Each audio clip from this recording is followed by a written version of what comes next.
उनका उद्देश्य क्या है उसको लेकर के कंफ्यूज है। और दुनिया एक प्रकार से डिसाइड कर रहे है, समाज डिसाइड कर रहा है, सोशल मीडिया डिसाइड कर रहा है कि यूथ को कैसा होना है, यूथ को कहां होना है। और इस दौर पे, इस प्रोसेस पे सारे यूथ जो है फुल प्रेशर में है और उसके अनुसार फिट इन होने के लिए अपने जीवन को भी कंप्रोमाइज कर रहे हैं। आज बहुत सारे युवाओं को अगर देखेंगे तो बाहर से निश्चय ये हंस रहे हैं, मुस्कुरा रहे हैं, लेकिन आज कई ऐसे स्ट्रगल है, कई ऐसे चैलेंजेस होने के कारण से अंदर ही अंदर दुख में है, तकलीफ में है, पीड़ा में है, डर में है, फ्यूचर का डर है, अपना लाइफ का डर है, लाइफ सिक्योर का डर है, अकेलेपन जीवन बिता रहे हैं, रिजेक्शन का डर है, टेम्पटेशन है, एडिक्शन है, डिसअपॉइंटमेंट है, आत्मिक रूप से खालीपन है। कई सारे ऐसे चैलेंजेस युवा जो है आज की परिस्थिति में होकर के गुजर रहे हैं। कई बार अगर युवाओं को जीवन में देखें जो हम उसको फील नहीं कर पाते हैं, लेकिन कई युवा ऐसे हैं जिनको आज भी लगता है वे अननोटिस है, वे अनइम्पोर्टेंट है। ऐसे परिस्थिति में जब इतने सारे स्ट्रगल, इतने सारे चैलेंजेस, इतने सारे कंफ्यूजन है, हमारा उद्देश्य क्या है, हम कहां हैं? ऐसे बीच में परमेश्वर एक प्रकार से क्लियरली ये वचन को जो है हमें बताना चाहता है। जब आज एक यंग जनरेशन, एक प्रकार से कंफ्यूज जनरेशन हो गया है, इस कंफ्यूजन भरी समय में परमेश्वर हमसे कहता है you are a chosen generation, तुम जो है परमेश्वर के चुने हुए लोग हो। तुम जो हो परमेश्वर के चुने हुए वंश हो, चुने हुए राजपदधारी याजक के समान हो, तुम पवित्र लोग हो और तुम परमेश्वर के निज प्रजा हो। तुम किसी के गुलाम नहीं हो, तुम्हें कोई चला नहीं सकता है। ये बात समझो कि तुम परमेश्वर के निज प्रजा हो और परमेश्वर ने तुम्हें चुन करके यहां बुलाया है। और ये जो टेक्स्ट है ये सिर्फ एक इंफॉर्मेशन नहीं है, एक डिक्लेरेशन है। ये इंफॉर्मेशन नहीं है लेकिन एक डिक्लेरेशन है जहां परमेश्वर बताता है कि घोषणा करता है कि तुम परमेश्वर के स्पेशल पर्सन हो, स्पेशल लोग हो। तो मसीह में प्रिय हो, जब हम कहते हैं कि तुम चुना हुआ वंश हो,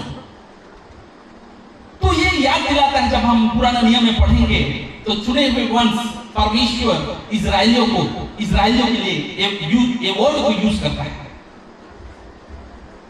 इजराइलियों के लिए एक वर्ड को यूज करता है।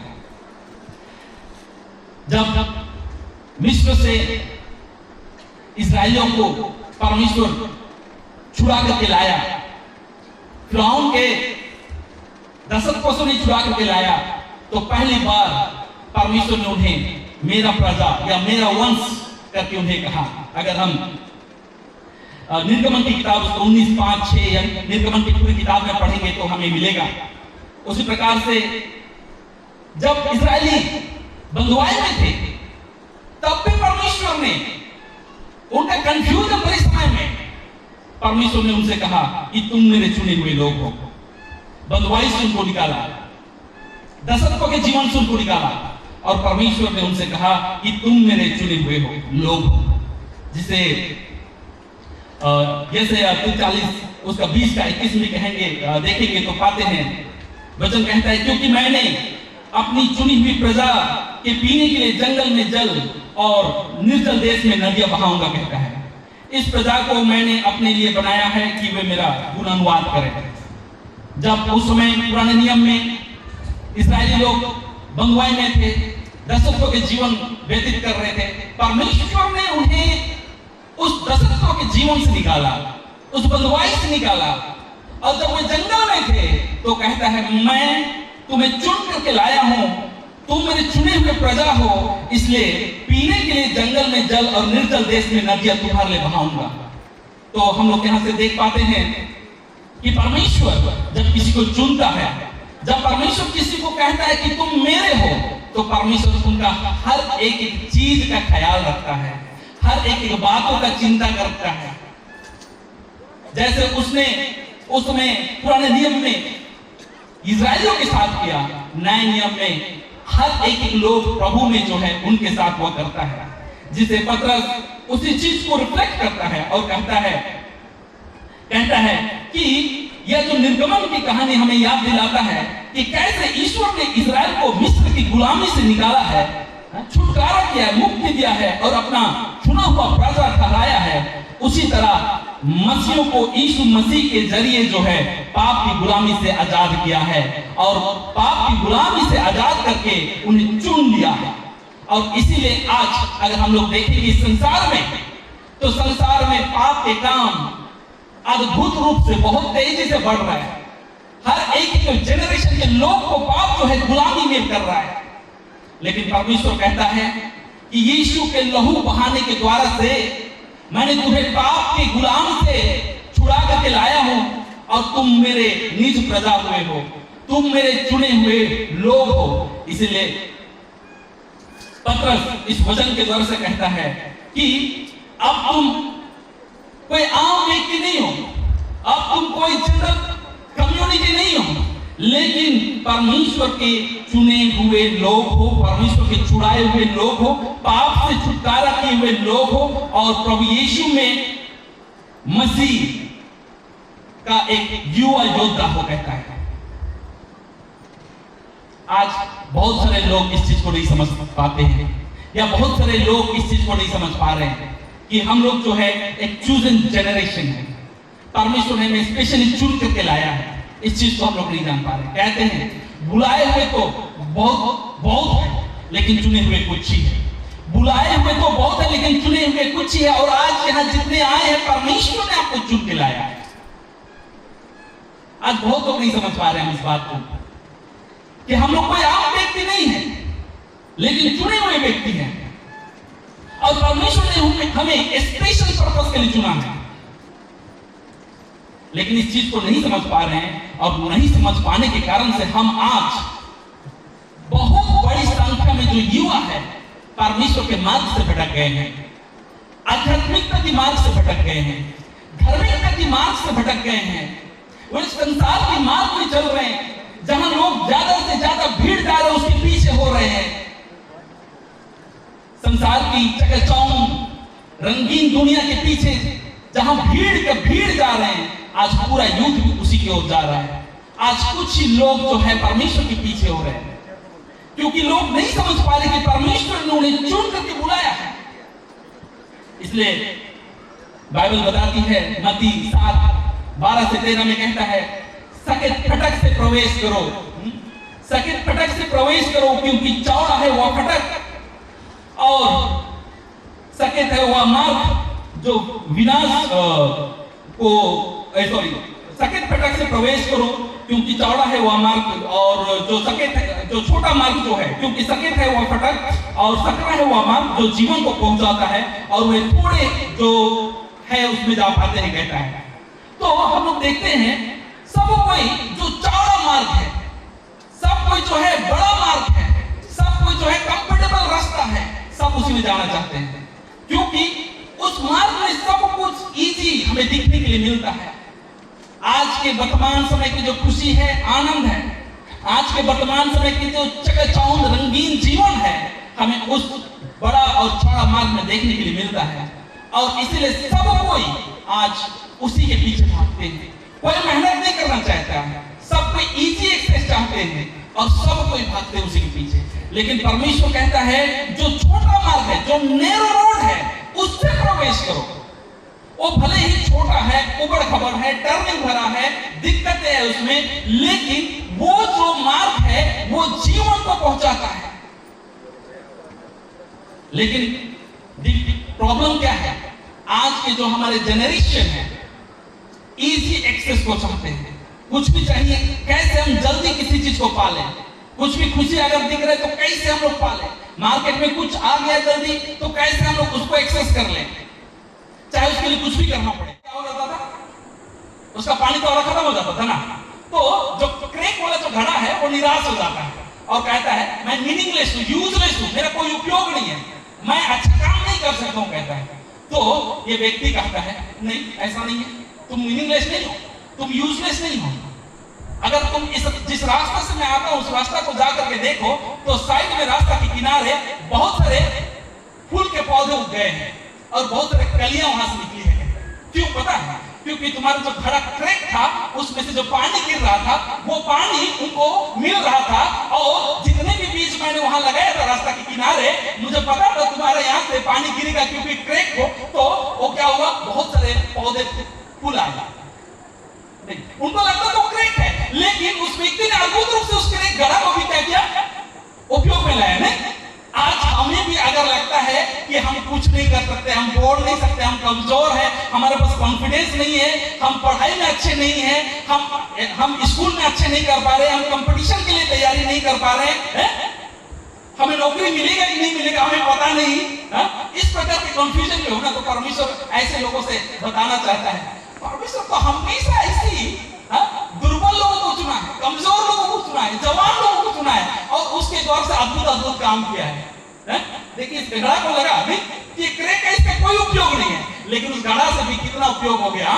नहीं तो परमेश्वर आपका जीवन से ऐसी बड़े बड़े कामों को करना चाहता है।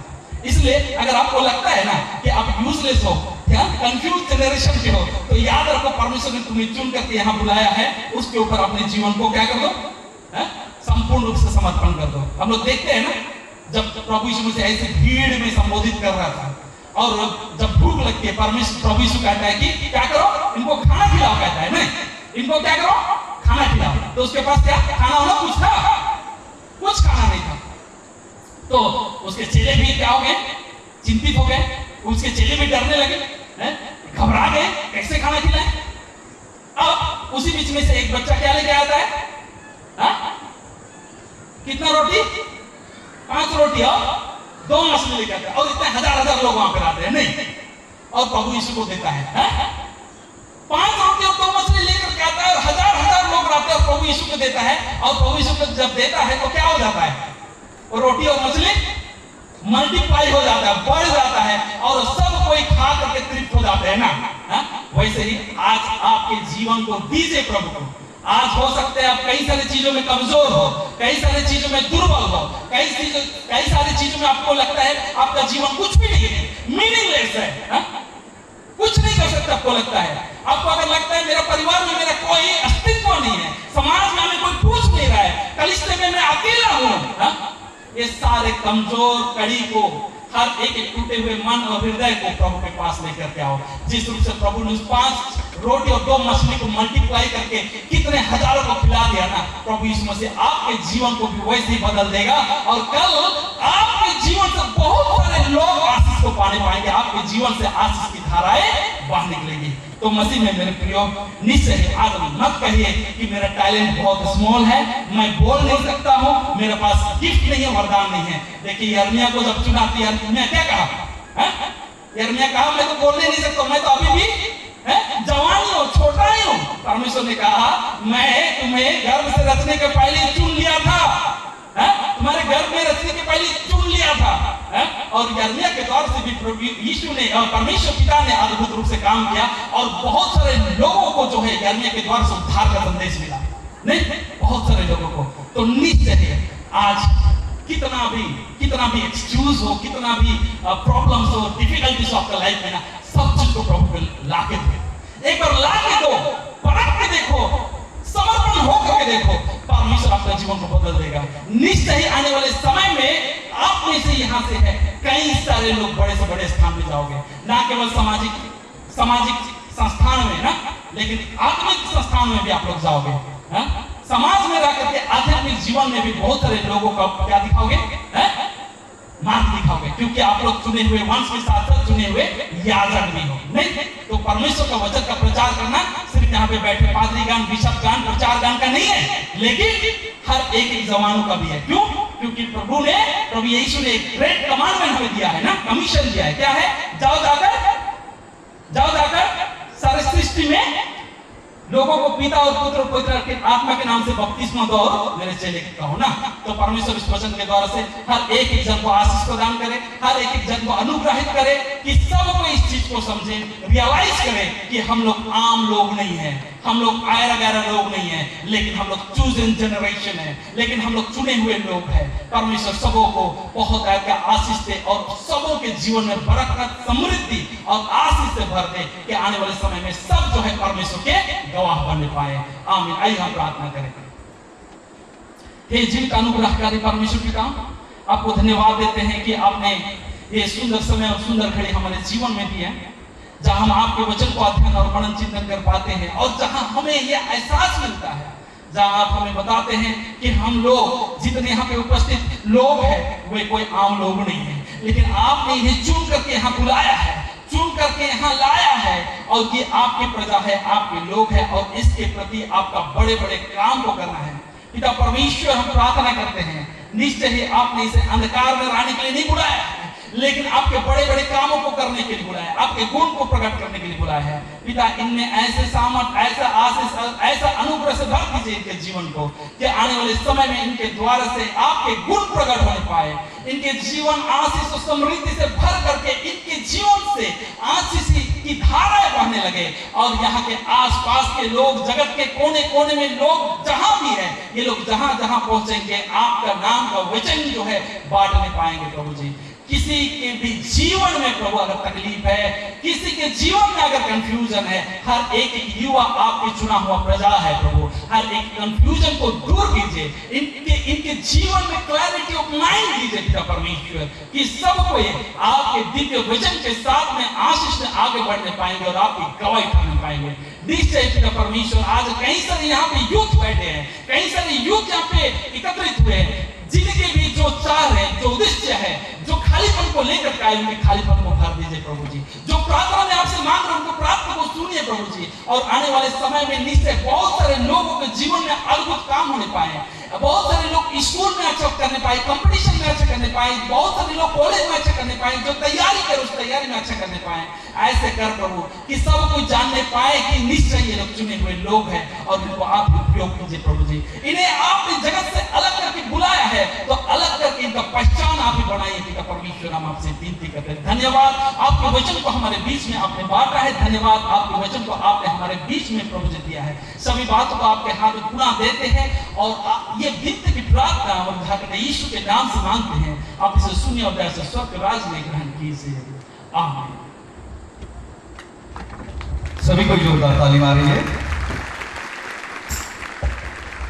रेवरेंड अनुप इंदौर जी सर को बहुत बहुत धन्यवाद देते हैं कि इतना एनर्जेटिक प्रवचन हमारे बीच में रखे। इसलिए हम साउथ वेस्ट डायसिस युवा संघ आपके आभार हैं सर, आपको बहुत बहुत धन्यवाद।